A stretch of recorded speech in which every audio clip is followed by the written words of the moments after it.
माढा तालुक्यातील कुडुंबावी येथे कौटुंबिक वादातून एका विवाहित महिलेला व तिच्या सासूला मारहाण करून घरातील संसारोपयोगी साहित्य जबरदस्तीने घेऊन गेल्याची धक्कादायक घटना समोर आली आहे। या प्रकरणी संबंधित महिलेने सोलापूर ग्रामीण पोलीस अधीक्षकांकडे लेखी तक्रार दाखल करून आरोपींवर कठोर कारवाईची मागणी केली आहे। संगीता सिंधू काळे वय 35 राहणारा भांबरे वस्ती कुडुंबावी तालुका माढा यांनी दिलेल्या तक्रारीनुसार त्या पती, सासू आणि सासरे यांच्यासह वास्तव्यास असून शेती आणि शेळीपालन करून उदरनिर्वाह करतात।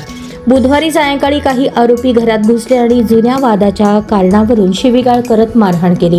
यावेळी त्यांच्या सासू सोनाबाई सोपान काळे यांनाही लाकडी दांडक्याने मारहाण करण्यात आल्याचा आरोप करण्यात आला। तक्रारीत पुढे नमूद करण्यात आले आहे की आरोपींनी घरातील संसारोपयोगी साहित्य, भांडी कुंडी आणि इतर वस्तू जबरदस्तीने घेऊन घरात दहशतीचे वातावरण निर्माण केले। या घटनेनंतर जखमींवर शासकीय रुग्णालयात उपचार करण्यात आले असून कुडुंबावी पोलिसात फिर्यादही दाखल करण्यात आली आहे।